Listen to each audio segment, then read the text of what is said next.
All right, check it out. We are here at the Hope Project offices in Lakeland, Florida, and we're getting ready for a core value chat. I'm here with Rob Averitt. Hello. And I can't wait for you to hear what he has to say. This guy's got an incredible story about his company, which is Floralawn, right? Yes, sir. And so we're going to be talking about more. We're going to be talking about how he grew this thing, how it built, how we can grow and build the things in our lives. And so if you got a company, a small business, if you're part of a team, if you got anything in your life you want to grow, you want to see expand, you're going to want to watch this all the way through.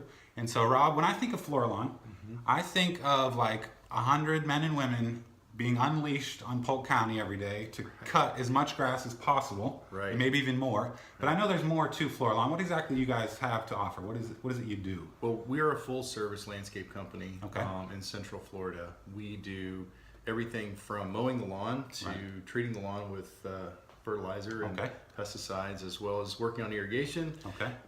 And then we can redesign your landscaping Okay.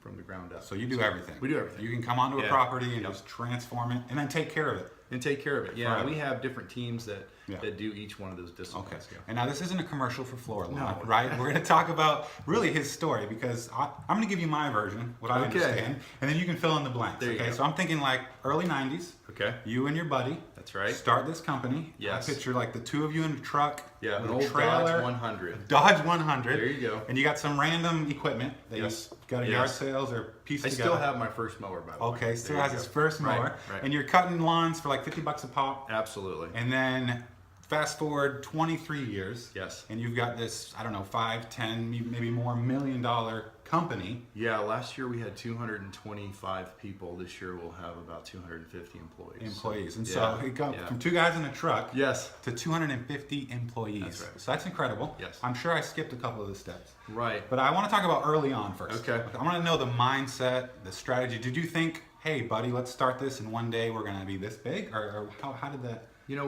we knew we wanted to be a multiple crew operation. Okay.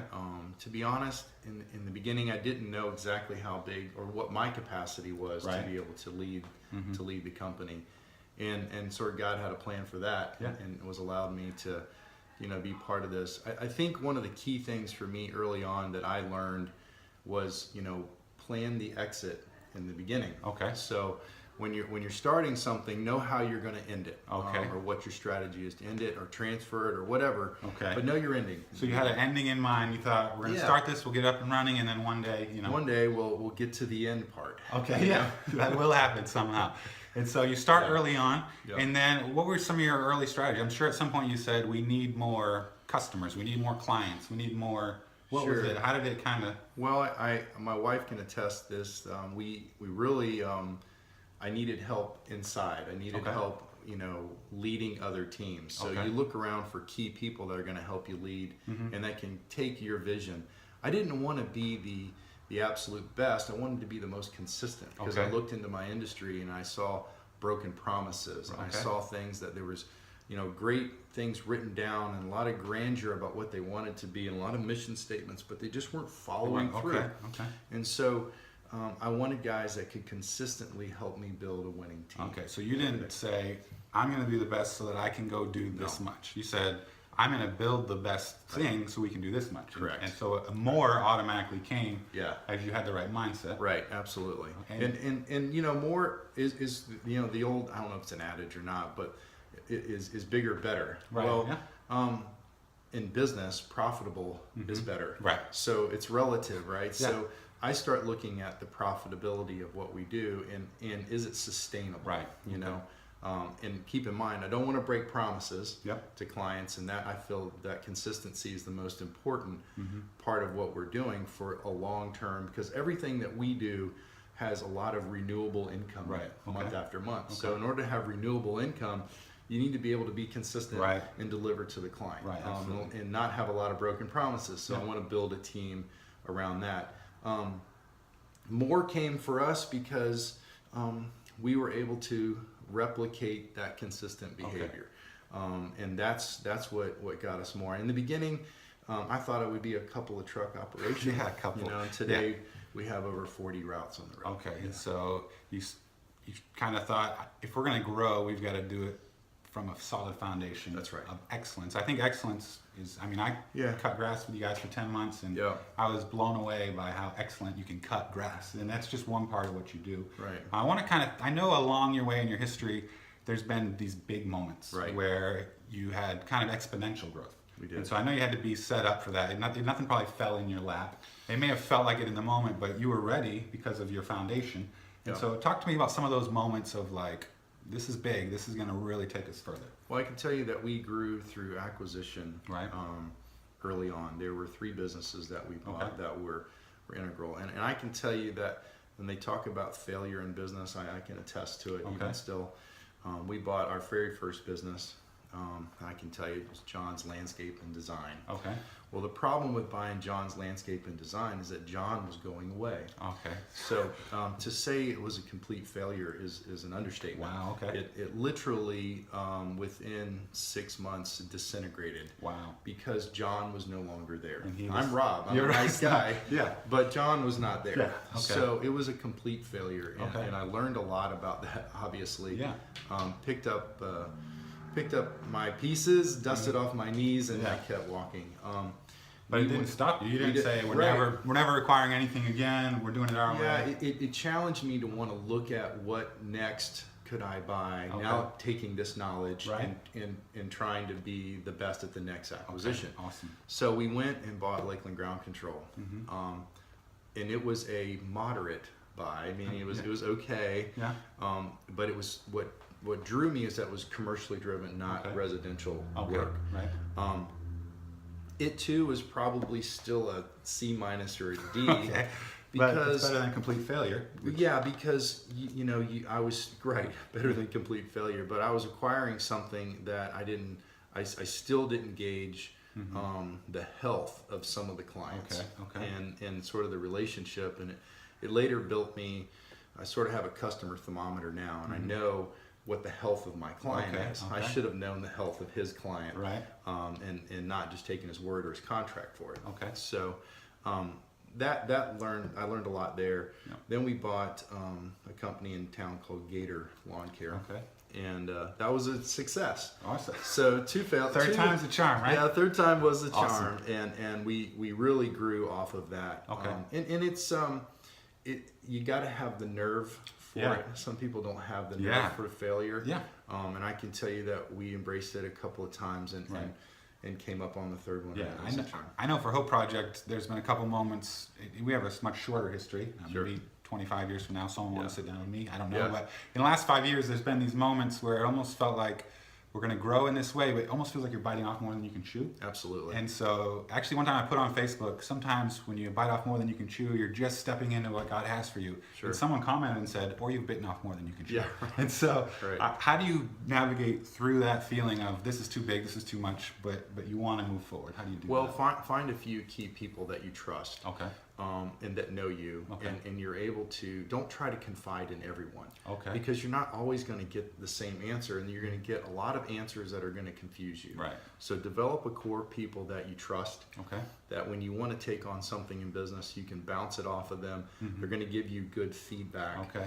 And you're not going to get a cloudy mind with a lot of answers that maybe they don't have the background or they don't have the stomach for it. So they're giving you an answer that you wouldn't what they would do. Yeah, what they would do. You don't want to do what they would do. And you like them and you respect them, but they may not be ready to answer your questions. So try not to get too much advice and try to hone in on people that know you and you trust your judgment. Awesome. So I think at first thought, when you're thinking more, you'd think, I need to build a bigger team to do more. Correct. But everything you've said so far is you need to build a stronger core team. Correct. And that'll actually produce more. Yeah, I mean, I call them the guys you go to battle with. Okay. So there's a core group of guys that I have chosen to go to battle with, and those are the pillars in our company. Awesome. And again, a plan the exit. So I have a plan for when one of my pillars has to make another life choice. Okay. You know what I mean? How do I exit, and what have I given them? Mm-hmm. And that's happened.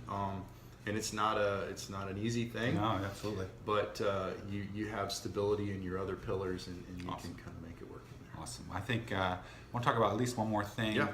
Excellence is huge in growing and developing more.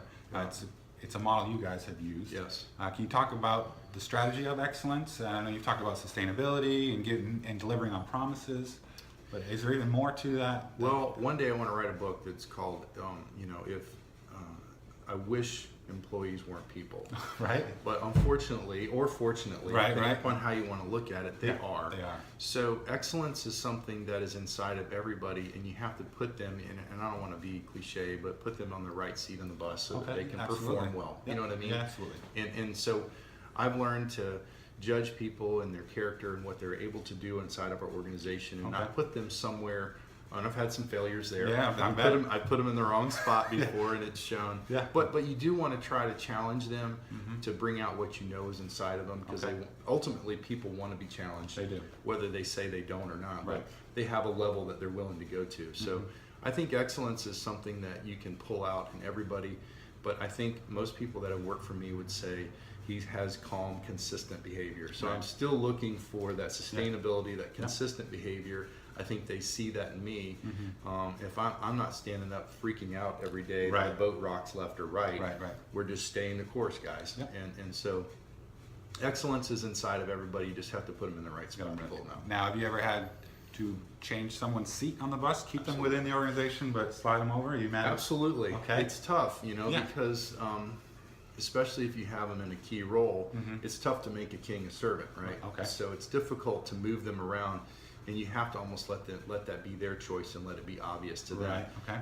So yeah, we've done that before, and usually, especially in our organization, it can work if their personality and their wiring is right for it. A lot of times they make another choice to go somewhere else. And that's keep your core and go to battle, right? Go to battle. Awesome. So if there's someone out there watching this and they're just getting started, maybe they're in that 1993 version of you, all right, and they see excellence one day, they know they are capable of it.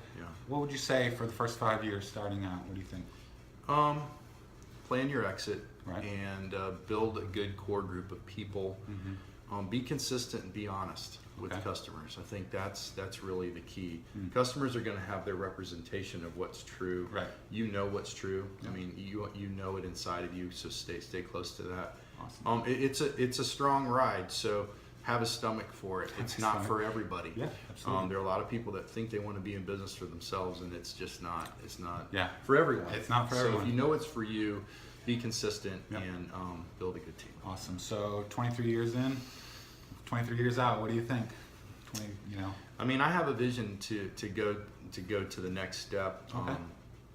I like to think that we're still a statewide provider for landscaping in Florida. That's changing a little bit with water conservation things. So we compete with national people. So they're always picking our pocket. But again, we try to stay as consistent as we can. And that leads us to build confidence in clients and have a great reputation. Awesome. So I hope to go to the next $20 million mark, and we'll keep chipping away. Well, we'll celebrate together when you do that. Amen. I do want to let you know on a personal note before we end this thing. When I first started Hope Project, my wife and I, we stepped out of a career into Hope Project, and Floralawn was there. My buddy Chris Simcoe said, "Come on down. I'll put you on a truck." Absolutely. I spent 10 months there, learning and growing and earning an income to provide for my family. And so we wouldn't be sitting here at our offices in Lakeland without that opportunity. So I wanted to thank you for that. Sure, absolutely. I really appreciate it. This is Rob Averitt, the owner of Floralawn. I'm going to put some of his info down in there. I'll put a bunch of stuff for Floralawn down in there. They are the best in the business. Thank you. And they're absolutely incredible. So if you like this, like it, share it with your friends, people you know in business that could hear and learn from this guy. Make sure you subscribe so you can catch the next thing we do. We'll definitely have another video a week from now. Perfect.